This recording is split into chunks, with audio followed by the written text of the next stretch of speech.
اللهم سلام علیک یا سیدی یا رسول اللہ صلی اللہ علیہ وسلم۔ بہت ہی قریب اور بالکل سامنے رب تبارک و تعالی کا محبوب ترین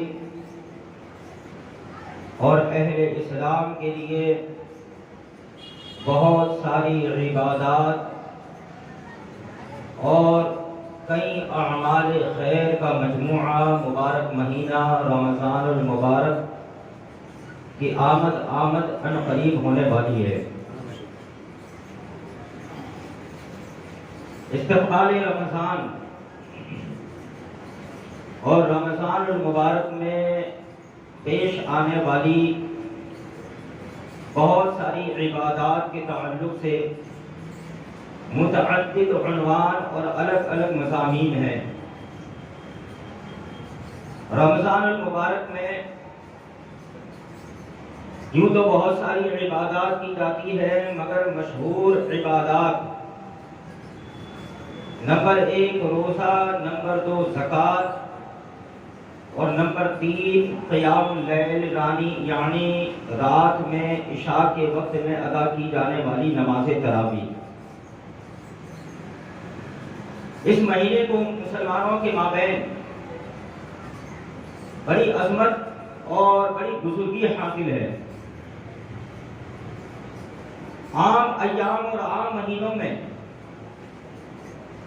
جو لوگ جتنے ذوق و شوق سے دینی کاموں میں مشغول نہیں ہوتے، اس سے زیادہ رمضان المبارک میں لوگ اللہ اور اس کے رسول کے ذکر کی خاطر رغبت بھی رکھتے ہیں اور جمع بھی ہوتے ہیں۔ آج انشاءاللہ تبارک و تعالی روزے کے تعلق سے چند اہم اور ضروری مسائل اور انشاءاللہ تبارک و تعالی وقت رہا تو زکوٰۃ کے تعلق سے بنیادی گفتگو پیش کرنے کی سعادت حاصل کروں گا۔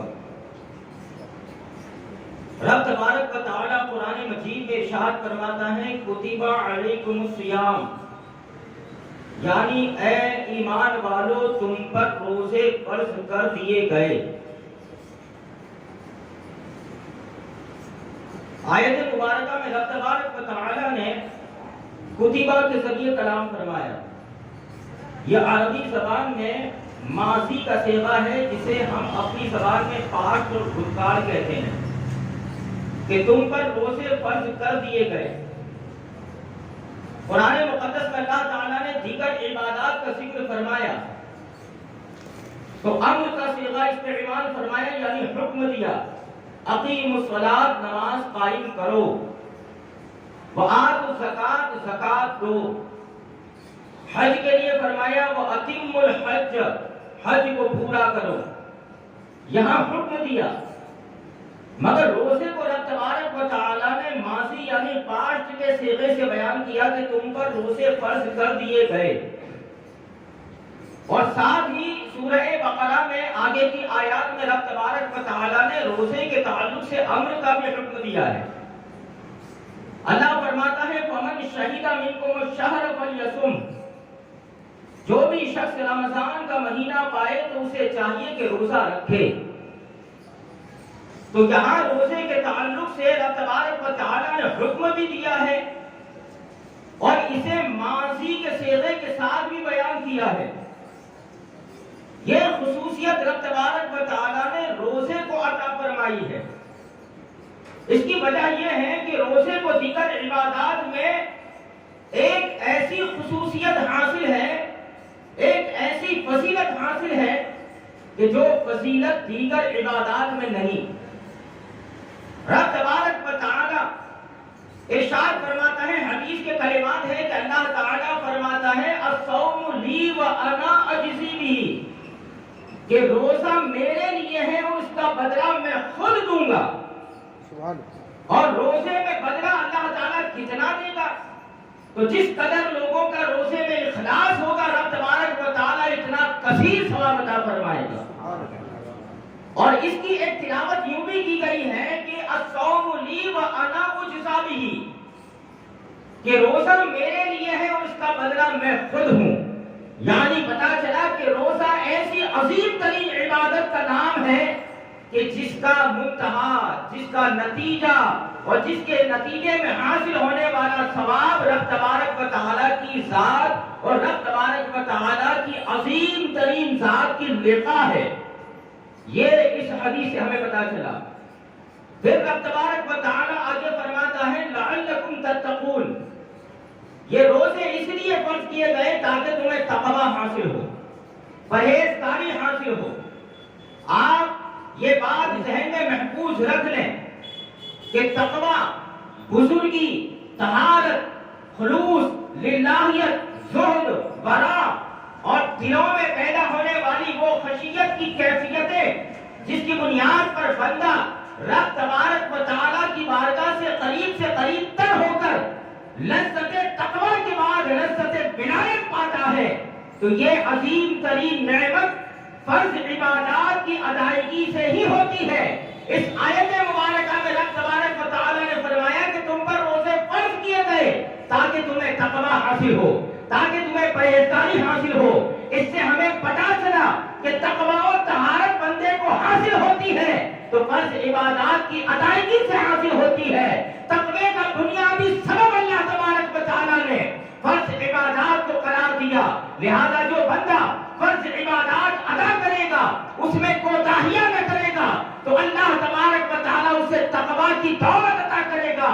اور جسے اللہ تعالیٰ تقوی کی دولت عطا کرتا ہے تو تقوی کی برکت سے اس پر طریقت کے دروازے بھی کھل جاتے ہیں، حقیقت کے دروازے بھی کھلتے ہیں اور معرفت الہی کا دروازہ بھی اس پر کھول دیا جاتا ہے. لہذا پتا چلا کہ عبادات، فرض عبادات کی ادائیگی سے تقوی حاصل ہوتا ہے. اللہ فرماتا ہے لعلکم تتقون. پھر آگے ارشاد فرماتا ہے ایام معدودات، کہ روزے، یہ فرض روزے ادا کرنے ہیں، اس کے گنتی کے دن ہیں. یہ گنتی کے دن کیا ہیں؟ اس آیت کی تفسیر نبی اکرم صلی اللہ علیہ وسلم کا یہ ارشاد جو آپ نے صحابہ کرام رضوان اللہ تعالی علیہ مجمعین کو اس کی تفہیم کے لیے بیان کیا.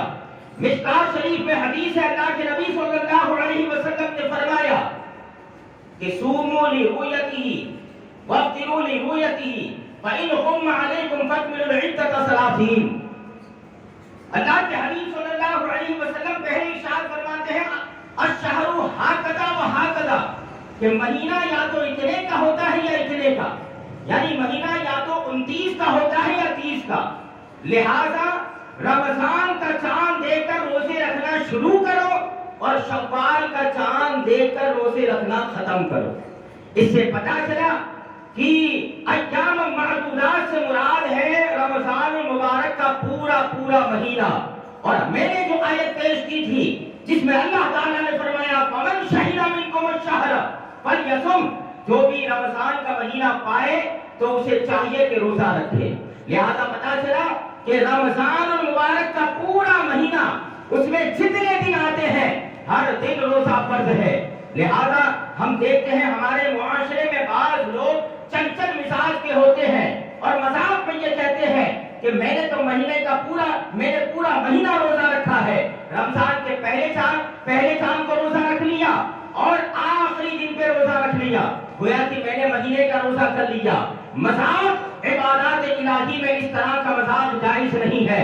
یاد رکھنا کہ رمضان المبارک کا پورا مہینہ ہر دن روزہ رکھنا فرض ہے. خود اللہ تبارک و تعالیٰ نے یہاں یہ فرمایا جو بھی رمضان کا مہینہ پائے، اور مہینے کا ادراک ہر دن پر ہوتا ہے، لہذا ہر دن روزہ رکھنا ضروری ہے رمضان المبارک کا. اس آیت مبارکہ سے پتا چلا. پھر آگے اللہ تعالیٰ ارشاد فرماتا ہے فمن کان منکم مریضا او علی سفر فعدۃ من ایام اخر. اس آیت مبارکہ میں اللہ تبارک و تعالیٰ نے روزے کے تعلق سے رخصت کے مسائل بیان فرمائے. اللہ فرماتا ہے تم میں جو بیمار ہو یا سفر پہ ہو تو وہ روزے جو سفر میں اور بیماری میں آئے اسے اور دنوں میں شمار کر لے، یعنی اور دنوں میں اس کی قضا کر سکتا ہے.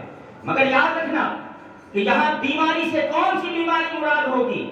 معمولی سا نزلہ زکام ہلکی سی حرارت جو بدن میں ہو جائے، کیا اس قسم کی بیماریاں ہیں؟ نہیں، یہاں بیماری سے مراد ایسی بیماری جس کے بارے میں آدمی کو یہ ظن غالب ہو، یہ بھارے، جسے گجراتی میں ہم کہیں گے بھارے انومان، ظن غالب ہو کہ روزہ رکھنے کی وجہ سے بیماری بڑھ جائے گی، یا آدمی کا کوئی عضو، کوئی بدن کا بھاگ یا کوئی انگ تباہ ہو جائے گا، خراب ہو جائے گا، یا آدمی مر سکتا ہے، اس قسم کی بیماریوں میں جو شخص مبتلا ہوگا تو اسے رمضان کے مہینے میں اگر یہ حالات پیش آئیں تو روزہ چھوڑنے کی رخصت ہے، مگر اس شرط کے ساتھ کہ جب تندرست ہو جائے تو باقی ایام میں اس کی قضا بھی ادا کرے، باقی ایام میں اس کی قضا بھی ادا کرے۔ اس مسئلے کے تحت حضور صدر الشریعہ علیہ رحمت و اکرام فرماتے ہیں، ظن غالب کسے کہیں گے؟ ظن غالب کے لیے آپ نے 3 باتیں بیان فرمائی۔ نمبر 1 کہ آدمی کو خود تجربہ ہو کہ روزہ رکھنے کی وجہ سے مجھے یہ پریشانی ہو گئی، مثلا کسی کو ڈائبٹیز بہت ہائی ہے، یا بلڈ پریشر بہت ہائی ہے، یا ہارٹ کا مریض ہے، یا کوئی ایسی سخت بیماری ہے کہ جس میں روزہ رکھنے کی وجہ سے اس کی وہ بیماری بڑھ جاتی ہے، تو یہ تجربے سے معلوم ہوگا، یا اس کی علامتیں ظاہر ہو، اس کی نشانیاں ظاہر ہو، یہ بھی ظن غالب حاصل کر دے گا۔ پھر فرماتے ہیں یا ایسا طبیب، ایسا حکیم جو متقی ہو، عالم ہو، پرہیزگار ہو، ماہر اور حاذق و مسلمان ہو، تو ایسے طبیب نے اگر تمہیں کہا، ایسے حکیم نے تمہیں اگر کہا، ایسے ڈاکٹر نے اگر تمہیں کہا کہ روزہ رکھنے کی وجہ سے مرض بڑھ جائے گا، تو اس صورت میں ظن غالب حاصل ہوگا۔ اب آپ غور کریں، ایسا حکیم آپ کہاں تلاش کریں گے؟ اس زمانے میں ایسا حکیم کہاں ملے گا جو حاذق بھی ہو، ماہر بھی ہو، اور متقی بھی ہو، پرہیزگار بھی ہو، عالم بھی ہو؟ ایسے حکیم تمہیں کہاں ملیں گے؟ اس زمانے میں ایسے حکماں قریب قریب ناپید ہے، قریب قریب موجود نہیں۔ میں یہ نہیں کہتا روئے زمین پر نہ ہوگا، لیکن بڑا مشکل ہے ایسے حکیم کو تلاش کرنا۔ تو فقہا فرماتے ہیں لہذا اس زمانے کے اندر ایسا ڈاکٹر کہ جس کا علاج مشہور ہے، کہ جس کے یہاں کے بارے میں شہرت ہے کہ اس کا علاج اور اس کا اس کی دی ہوئی رائے قریب قریب صحیح ہوتی ہے، لہذا ایسے ڈاکٹروں سے چیک اپ کرانے کے بعد اگر پتا چل جائے کہ قریب قریب ڈاکٹروں کی رائے یکساں ہے، ایک ہی طرح کی ہے کہ روزہ رکھنے کی صورت میں آدمی کا مرض بڑھ جائے گا، یا کوئی عضو تنگ ہو جائے گا، یا جانی نقصان ہوگا، تو اس صورت میں بھی ظن غالب حاصل ہو جائے گا۔ اس ضمن میں ایک مسئلہ محفوظ رکھیں، حمل والی عورتیں جن کی ولادت کا وقت قریب ہوتا ہے، اور ایسے ہی دودھ پلانے والی مائیں، ان کے لیے فقہائے کرام نے یہاں پر رخصت دی ہے کہ ظن غالب سے اگر عورت کو یہ معلوم ہو جائے کہ میں روزہ رکھوں گی تو میرے پیٹ میں جو بچہ ہے اسے نقصان ہوگا، یا خود ماں کو نقصان ہوگا، یا دودھ پلانے کے ایام میں روزہ رکھنے کی وجہ سے اگر بچے کو نقصان ہوگا یا خود اس کو نقصان ہوگا، تو اس صورت میں دودھ پلانے والی ماں اور حمل والی عورت کو رمضان کے اتنے دن جتنے دن اس میں گزرے روزہ چھوڑنے کی رخصت ہے، مگر اس شرط کے ساتھ اسے چھوڑنا یعنی پوری طرح معاف نہ ہوا، جب تندرستی کی، جب بالکل صحت کی عمر آ جائے، صحت کا وقت آ جائے تو اس وقت اس کی قضا بھی کرے۔ قضا کے ساتھ رب تبارک و تعالیٰ نے ان مسائل کے ذریعے یہ بیان فرمایا کہ یہاں جو مریض ہو، جو سفر میں ہو، تو اس کو رخصت دی گئی ہے۔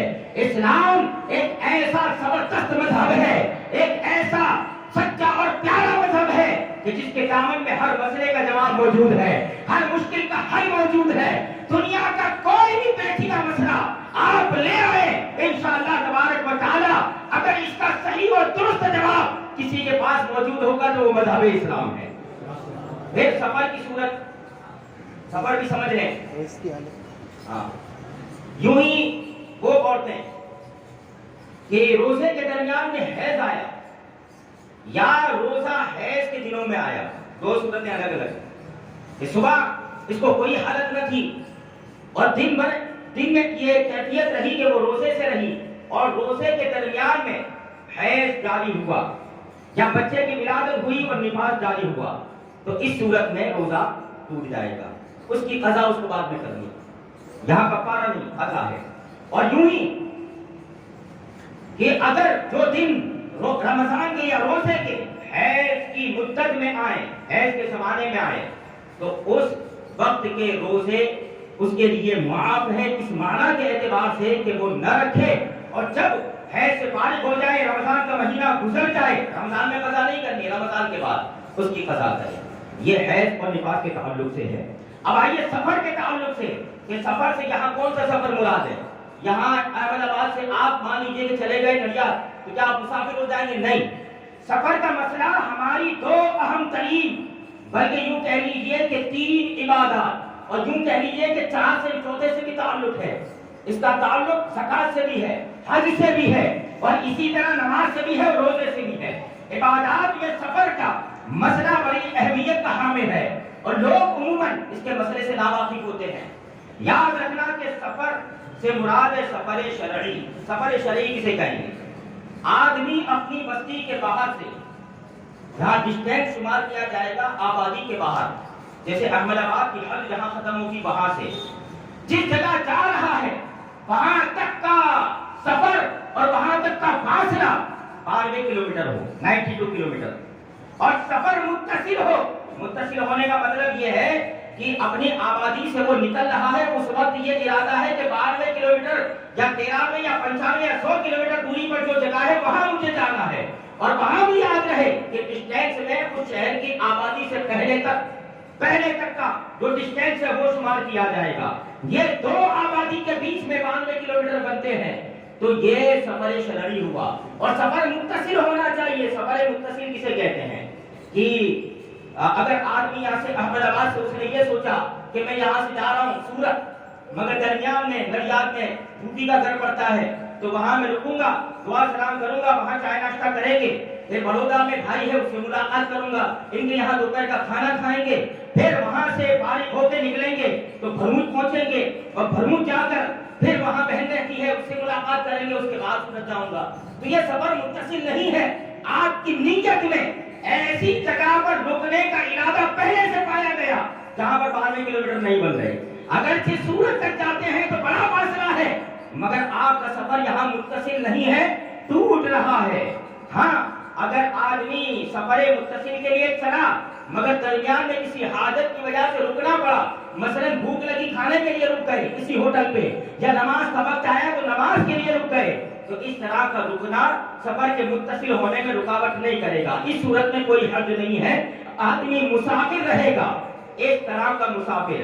اب روزے میں سفر کی اہمیت یہ بھی یاد رکھنا کہ روزہ سفر میں آئے، سفر روزے میں نہیں، سفر روزے میں نہیں، روزہ سفر میں آئے تو رخصت ہے۔ اس کا مسئلہ یوں سمجھیں کہ آدمی صبح صادق کے بعد اس نے روزہ شروع کیا، اب دوپہر میں وہ چلا اور سفر شرعی کا ارادہ ہے، تو یہاں سے وہ روزہ نہیں چھوڑ سکتا، اس روزے کو مکمل کرنا پڑے گا۔ اس کے بعد اگر سفر کے اندر روزہ آیا تو اس صورت میں اگر پریشانی ہے تو اس کے لیے رخصت ہے کہ وہ چھوڑ سکتا ہے، بعد میں قضا کرے۔ مگر اس زمانے کا سفر اور اس زمانے کا سفر دونوں میں بڑا فرق تھا۔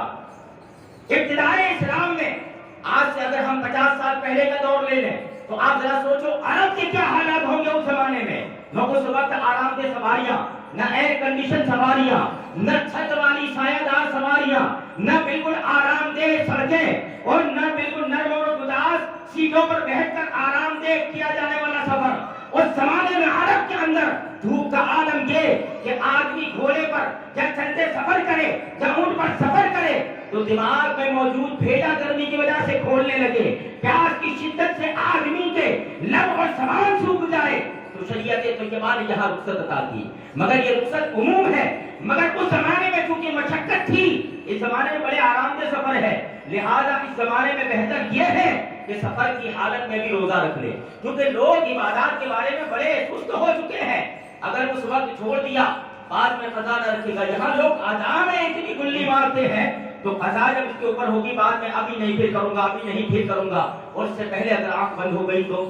لہذا اس زمانے میں آرام سے سفر ہے، کوئی پریشانیاں نہیں ہوتی، آدمی بڑی آسانی کے ساتھ ایک جگہ سے دوسری جگہ میلوں دور، ہزار کلومیٹر بھی بڑے آسانی کے ساتھ اور بڑے آرام کے ساتھ پہنچ سکتا ہے۔ لہذا اس زمانے میں بہتر یہ ہے کہ سفر میں بھی اگر روزہ آئے تو روزہ رکھ لے. یہ ہوئی اس کے تعلق سے بات. اب روزے کے تعلق سے وہ اہم مسائل جس میں عموماً لوگ پریشان ہوتے ہیں، جیسے وامٹ کا مسئلہ، انجیکشن کا مسئلہ، بوتل کا مسئلہ، اسی طرح کان یا ناک میں دوا ڈالنے کا مسئلہ، انہیلر سونگھنے کا مسئلہ، عطر لگانے والا مسئلہ، مسواک کا مسئلہ. یہ بہت سارے مسائل ہیں جس کو اتنے وقت میں بڑی تفصیل کے ساتھ ذکر نہیں کیا جا سکتا. اہم ترین ذکر کرتا ہوں. سب سے پہلے یاد رکھنا، اللہ تعالیٰ نے ہمارے بدن میں ہزاروں لاکھوں بے شمار سوراخ عطا کیے ہیں جن کو مسام کہتے ہیں. اور ہم ایسے روانٹے کے درمیان آپ دیکھیں گے تو ہال نظر آئے گا. ایسے اتنے ہال ہے کہ آدمی گن بھی نہیں سکتا اس کے بدن میں کتنے ہال ہیں. مگر کچھ ہال ایسے ہیں، کچھ سوراخ ایسے ہیں کہ جن کے ذریعے اگر کوئی چیز ڈالی جائے تو وہ یا تو دماغ پہ چڑھے گی یا معدے میں جائے گی. یاد رکھنا، بدن کے وہ سوراخ جن سے کوئی چیز ڈالنے کی وجہ سے اگر معدے، جس کو بولتے ہیں گٹر، شکم، پیٹ میں چلی گئی یا دماغ تک چڑھ گئی تو اس صورت میں روزہ ٹوٹ جائے گا. اب اس کو یوں سمجھیں کہ بہت ساری چیزیں ایسے ہوتی ہے جس میں آدمی بالکل بھی نہیں بچ سکتا. کچھ ایسی ہوتی ہے کہ بچ تو سکتا ہے مگر حاجت ہے، اور کچھ ایسی ہے کہ آدمی بچ بھی سکتا ہے اور حاجت بھی نہیں. جیسے پہلے کی مثال کہ ہوا، آدمی سے بچ نہیں سکتا، ناک اور منہ کے ذریعے وہ داخل ہوتی رہے گی. ایسے ہی آدمی سفر کرتا ہے تو ہواؤں میں اڑنے والا غبار، اسی طرح ہواؤں میں اڑنے والا دھواں اور بہت ساری قسم کے جو بھی ذرات وغیرہ اڑتے ہیں، آدمی سے بچ نہیں سکتا. یہ معاملہ. نمبر 2 کہ جس سے بچ تو سکتا ہے مگر اس کی حاجت اس سے وابستہ ہے. جیسے آٹے کی چکی چلانے والا آٹا پیسے گا تو آٹا اڑے گا، اڑنے کی صورت میں ناک اور منہ کے ذریعے وہ داخل ہوگا. شریعت طیبہ نے اس کے حلال کی طرف کی خاطر اس میں رخصت عطا کی ہے. جہاں جہاں حاجت وابستہ ہوگی، جیسے بھٹیوں میں کام کرنے والے دھواں اڑتا ہے وہاں پر، تو جہاں حاجت ہو وہاں پر معاف ہوتا ہے. نمبر 3 کہ جہاں حاجت ہے اور آدمی اس سے بچ بھی سکتا ہے تو ایسی صورت میں روزہ ٹوٹ جائے گا. جیسے مثال کے طور پر کسی نے بیڑی پی لی یا سگریٹ پیا یا اسی طرح لوبان چل رہا ہے اور کھینچ کے دھواں اپنے اندر لیا تو اس صورت میں روزہ ٹوٹ جائے گا. خاص کر کے ہم دیکھتے ہیں کہ مزارات اولیاء پر عموماً افطار سے پہلے کا جو وقت ہوتا ہے عصر کے بعد، وہاں لوبان ہوتا ہے. اور یہ لوبان لوگ جو ہے تبرک کے طور پر ایسے کھینچ کے لیتے ہیں. تو کھینچ کے اگر اپنی مرضی سے لے گا تو روزے میں خرابی آئے گی. ہاں اگر وہاں موجود ہے، دھواں گردش کر رہا ہے اور اس میں خود نے نہیں کھینچا، یوں ہی چلا گیا تو روزہ نہیں ٹوٹے گا. لیکن خود کھینچا تو اس صورت میں روزہ جائے گا. تو لہذا ہمیں چاہیے یہ کہ ہمارے بزرگان دین تو اتنے باپیس ہے کہ اگر یہ لوبان افطار کے بعد بھی جلایا جائے تب بھی وہ خوش ہوں گے. کوئی ایسا قاعدہ نہیں کہ آپ کو عصر کے بعد لوبان کرنا ہی پڑے گا. یہ زبردستیاں ہم نے ڈالی ہے، یہ چیزیں ہم نے لازم کی ہے. اگر مغرب کے بعد کریں تو کسی کو کوئی پریشانی نہیں، افطار کے بعد کریں کوئی پریشانی نہیں، تراویح کے بعد کریں کوئی پریشانی نہیں، اسی طرح صبح صادق سے پہلے کریں، سحری کا وقت جو ہے وہ ختم ہونے سے پہلے کریں تب بھی کوئی حرج نہیں. تو ایسے وقت میں بھی لوبان ہو سکتا ہے. لہذا یہ خیال رکھیں کہ خود کھینچے گا تو روزہ جائے گا. اب دوسری بات کہ منہ کے ذریعے روزے کے کئی مسائل تعلق رکھتے ہیں. اس میں سے اہم مسئلہ ہے قے کا. عام طور سے لوگ یہ سمجھتے ہیں کہ وامٹ ہونے سے روزہ ٹوٹ جاتا ہے. عام طور سے لوگ جنرلی یہ سمجھتے ہیں مگر ایسا نہیں ہے. اس کو سمجھیں. بہار شریعت جہاں روزے ٹوٹنے کا بیان مذکور ہے اس کے آخر میں قے کا مسئلہ، ادھر توجہ دیں، چلتا رہے گا، ادھر توجہ دیں. اے بھائی آپ بیٹھ جاؤ نا. قے کا مسئلہ، وامٹ کا مسئلہ بڑا اہم ہے. بغور سماعت کریں. کب وامٹ سے روزہ ٹوٹے گا؟ 2 صورتیں ہیں جس میں وامٹ سے روزہ ٹوٹتا ہے. اس کے علاوہ وامٹ کی جتنی بھی صورتیں ہیں روزہ نہیں ٹوٹتا. 2 صورتیں. نمبر 1 اگر آدمی نے جان بوجھ کر قے کی، جان بوجھ کر انگلی وغیرہ ڈال دی اور ساتھ میں اس کو روزے دار ہے یہ بات یاد بھی ہے کہ وہ روزے سے ہے، یہ بات یاد بھی ہے. یہ شرط یاد رکھنا، یہ بنیادی شرطیں ہیں کہ روزے دار ہونا یاد ہے، جان بوجھ کر قے کی اور وہ قے منہ بھر ہو.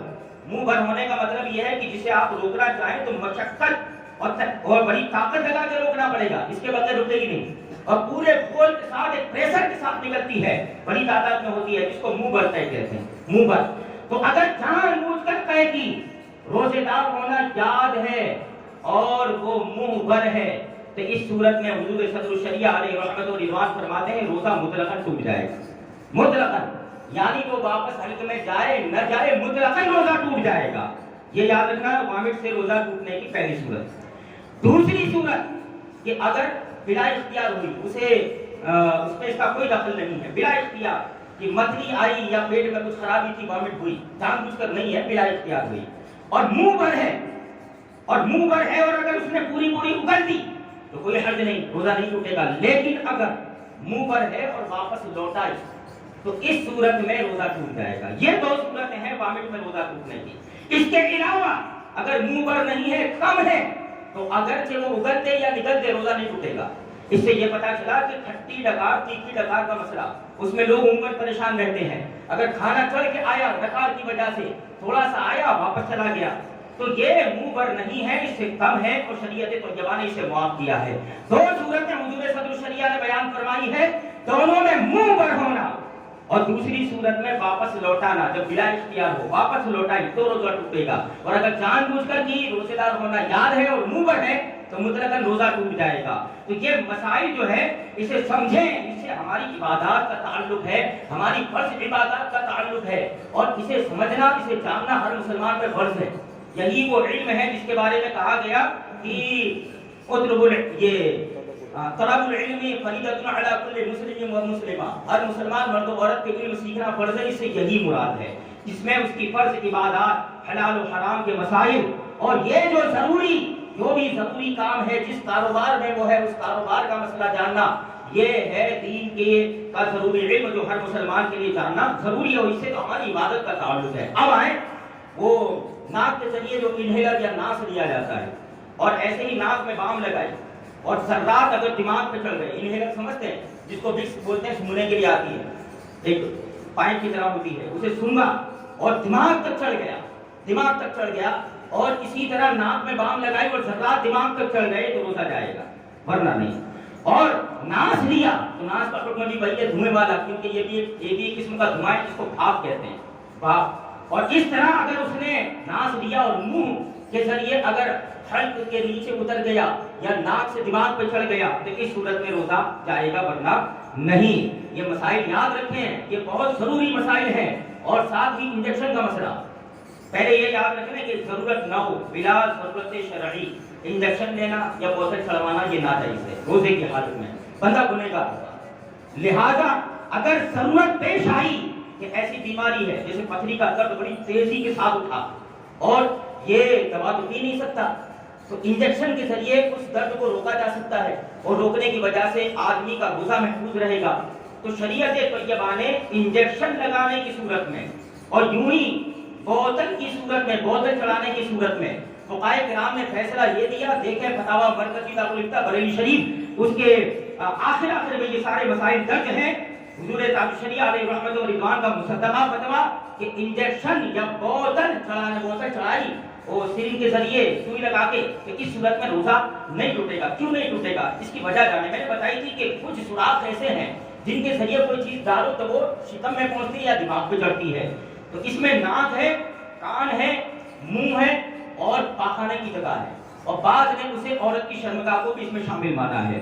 ان کے ذریعے کوئی چیز داخل کرو تو وہ معدے تک پہنچتی ہے، شکم تک پہنچتی ہے. مگر آپ جانتے ہیں انجیکشن جو لگایا جاتا ہے وہ کہاں لگایا جاتا ہے؟ رگوں میں.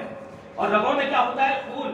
اور بدن کا سرکولیشن سمجھیں، بدن کا نظام کیسے چلتا ہے، اس سرکولیشن کو سمجھیں یہ کیسے کام کرتا ہے کہ خون رگوں میں گردش کرتے ہوئے جاتا ہے پھیپڑے میں، پھیپڑا پمپنگ کر کے پہنچے، پھیپڑے سے دل لیتا ہے، دل بھی پمپنگ کر کے ساری رگوں میں پہنچاتا ہے، اور وہ شریانیں یعنی بڑی رگوں کے ذریعے چھوٹی چھوٹی رگوں میں سپلائی ہوتا ہے. یہ سپلائی ہو کر سارے بدن میں گھوم کے واپس پھر پھیپڑے میں آتا ہے، اور وہاں سے پھر وہ دل میں آتا ہے، دل سے پھر رگوں میں جاتا ہے. اس سے پتا چلا یہ خون معدے میں پہنچتا ہی نہیں، معدے میں جاتا ہی نہیں، وہ جٹھر میں جاتا ہی نہیں، بلکہ اس کے باہر ہی سے رہتا ہے. لہذا پتا چلا انجیکشن کے ذریعے ضرورت پیش آئی تو اگر انجیکشن لگایا یا ضرورت پر بوتل چڑھائی تو اس صورت میں روزہ نہیں ٹوٹے گا. یہی فقہائے حنفیہ اور بریلی شریف کے مقدس علماء کرام اور سیمینار کے فیصلوں میں یہی فیصلہ دیا گیا، ہاں بلا ضرورت یہ جائز نہیں ہے، بلا ضرورت کرے گا تو گنہگار ہوگا، مگر اس صورت میں بھی روزہ تو نہیں ٹوٹے گا، یہ یاد رکھیے گا، گنہگار ہوگا بندہ مگر روزہ نہیں ٹوٹے گا۔ تو یہ بہت ضروری مسائل ہیں۔ ایسے ہی آپریشن، ہاں اچھا یہ ہے آنکھ میں دوائی اور کان میں دوائی۔ آنکھ کو جو ہے منفذ نہیں مارا گیا، آنکھ میں اگر کسی نے دوا ڈالی یا سرما لگایا تو اس صورت میں روزہ نہیں ٹوٹتا ہے۔ بہت سارے لوگ کہتے ہیں کہ ٹوٹ جاتا ہے، نہیں ٹوٹتا۔ اصل فیصلہ یہی ہے، دیکھیں بہار شریعت بھی دیکھ لیں، فتاوی امجدیہ دیکھیں، فتاوی مرکزی دارالفتہ بریلوی شریف، ہمارے فقہائے کرام اور ہمارے اکابر نے حکم یہی دیا کہ روزہ آنکھ میں اگر دوائی ڈالی تو نہیں ٹوٹے گا، ہاں اگر کان میں دوائی ڈالی تو روزہ ٹوٹ جائے گا، یا کان میں تیل ڈالا یا تیل چلا گیا تو اس صورت میں روزہ ٹوٹ جائے گا۔ ہاں اگر کان میں پانی نہاتے وقت چلا گیا یا خود ڈالا تو اس صورت میں پانی سے روزہ نہیں ٹوٹے گا اگر کان میں ڈالے، لیکن اگر دوائی ڈالی یا تیل ڈالا کان کے اندر تو اس صورت میں روزہ ٹوٹ جائے گا۔ تو یہ یاد رکھیں، یہ وہ ضروری مسائل ہیں جو رمضان المبارک میں عموماً پیش آتے ہیں، عام طور سے جنرلی طور سے لوگوں کو پیش آتے ہیں۔ ایسے ہی ایک اہم مسئلہ کہ بہت سارے لوگ یہ سمجھتے ہیں کہ روزے کی حالت میں آدمی سحری کے بعد نماز فجر سے فارغ ہوا، اس کے بعد جو ہے وہ سو گیا، اور سونے کی وجہ سے یا دن میں کبھی بھی سویا، اسے احتلام ہوا، جس کو سوپن دوش کہتے ہیں، احتلام ہوا، تو بہت سارے لوگ یہ سمجھتے ہیں کہ روزہ ٹوٹ جاتا ہے۔ نہیں، اس سے روزہ نہیں ٹوٹتا ہے۔ اور ایک صاحب تھے تو انہوں نے کسی کا روزہ چھڑوا دیا تھا، بعد میں پھر وہ پہنچا اور علماء سے معلوم کیا تو انہوں نے بتایا کہ نہیں، اس سے روزہ نہیں ٹوٹتا، بارش شریعت وغیرہ میں یہی مذکور ہے۔ تو یہ یاد رکھیں کہ مسئلہ ایسے لوگوں سے پوچھیں جن کو اس کا علم ہے، جس کو ان کا علم ہے اور جس کے جواب پر لوگ اعتماد کرتے ہوں، تو اچھے مجھے ہوئے باصلاحیت اور لائق و فائق علماء سے آپ مسائل دریافت کریں اور ان سے معلوم کریں، تو انشاءاللہ تبارک و تعالی آپ کو انشاءاللہ تبارک و تعالی صحیح مسائل کا علم ہوگا۔ اب روزے کی حالت میں ہمارے بعض احباب لہو العلم میں مبتلا ہوتے ہیں، اگر واٹس ایپ ہے یا فیس بک ہے یا ٹویٹر ہے، ایسے سوشل نیٹ ورکنگ کی چیزیں اگر دین کے کام کے لیے یا تجارت کے کام کے لیے یا جائز کام کے لیے کرتا ہے تو اس صورت میں کوئی حرج نہیں، ہاں مگر ان کی وجہ سے وہ نمازیں چھوڑ دے یا عبادات چھوڑ دے تو یہ اس کے لیے جائز نہیں ہوگا، یہ جائز نہیں ہوگا۔ لیکن اگر اسے جائز کام کرتا ہے تو اس کی رخصت ہے، لیکن روزے کی حالت میں ٹائم پاس کرنے کے لیے لوگ لہو لعب کے طور پر گیم میں مبتلا ہو جاتے ہیں، گیمز کھیلتے ہیں، آن لائن گیمز کھیلتے ہیں، اور نہ جانے کیسی گیمز ہیں آج کل تو مارکیٹ میں آئی ہے کہ بہت ساری تو ایسی آ چکی ہیں جو فقہائے کرام جس کا حکم تلاش کر رہے ہیں، ایسی چیزیں پیش آ گئی ہے، لہذا اس قسم کے لہو لعب اور وقت برباد کرنے والی چیزوں سے بچیں اور روزے کی حالت میں جس قدر ہو سکے آپ جائز کام کریں، مسائل شرعیہ پڑھیں یا مسائل شرعیہ سنیں یا قرآن مجید کی تلاوت کریں یا ذکر و اذکار کریں یا کوئی بھی جائز کام کریں، ناجائز کام روزے کی حالت میں نہ کریں، اس سے روزے کی برکات میں کمی آ جاتی ہے، روزے کی برکتیں کم ہو جاتی ہے۔ اور یہ یاد رکھنا، جو جتنا خلوص سے روزہ رکھے گا اللہ تبارک و تعالیٰ اسے اسی قدر زائد ثواب ادا کرے گا، اور کتنا دے گا وہ تو ہم بتا ہی نہیں سکتے، کیونکہ اللہ فرماتا ہے میں خود دوں گا، اللہ کریم ہے، جتنا چاہے عطا کرے، جتنا چاہے عطا کرے۔ لہذا روزے کی حالت میں یہ ساری باتوں کو اپنے ذہن میں محفوظ رکھیں اور روزے کو ہر اس چیز سے بچائیں، یہ عبادت ہے، اس کا بچانا فرض ہے، ہر اس چیز سے بچائیں جس سے آپ کا روزہ متاثر ہوتا ہو۔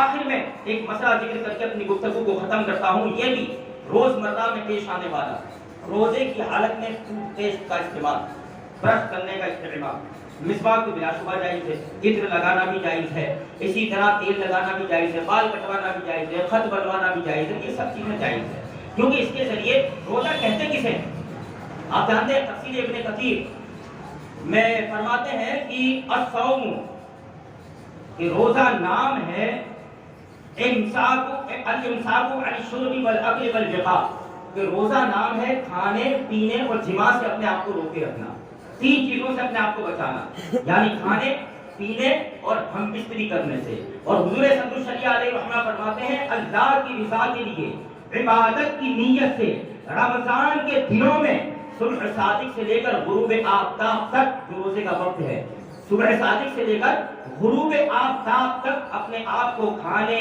پینے اور جماع سے بچائے رکھنا، اس چیز کا نام ہے روزہ۔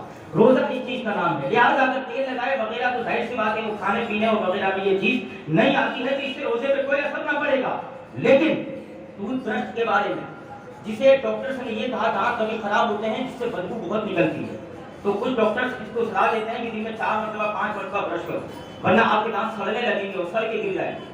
اور ایسا ہوتا ہے، دانتوں میں سڑن پیدا ہوتی ہے اگر اس کی صفائی نہ کی گئی. خاص کر جن لوگوں کا معدہ خراب رہتا ہے تو دانتوں سے ایک چکنا مادہ نکلتا ہے جس سے منہ سے بدبو بہت آتی ہے، اور اس صورت میں دانت کمزور ہو جاتے ہیں اور جلدی گرتے ہیں. اور یہ بھی اللہ تعالیٰ کی نعمت ہے اور آدمی پر اپنے بدن کی حفاظت فرض ہے اور بدن میں دانت بھی شامل ہے، لہذا اس کی حفاظت بھی کیا ہوگی؟ فرض ہوگی.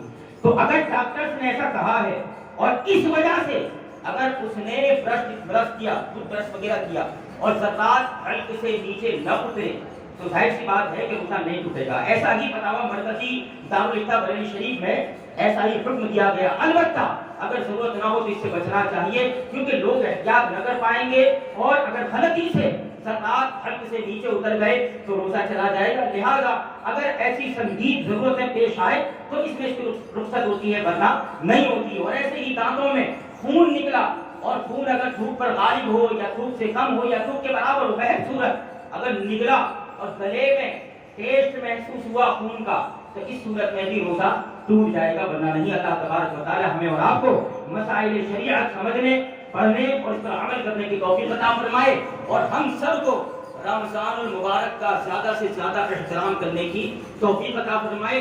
آج ہم دیکھتے ہیں کہ بازاروں میں اور ہمارے محلوں میں پہلے ایسا تھا کہ لوگ روزے کا بڑا احترام کرتے تھے، جو روزہ نہ رکھتا تو چھپ چھپ کے کھاتا تھا. آج تو حال یہ ہے کہ کھلے عام بازاروں میں لوگ کھاتے پیتے اور سگریٹ کے کس لگانا، پان چبانا، گٹکا کھانا، اور یہ حالات جو ہے ہم نے بنائے.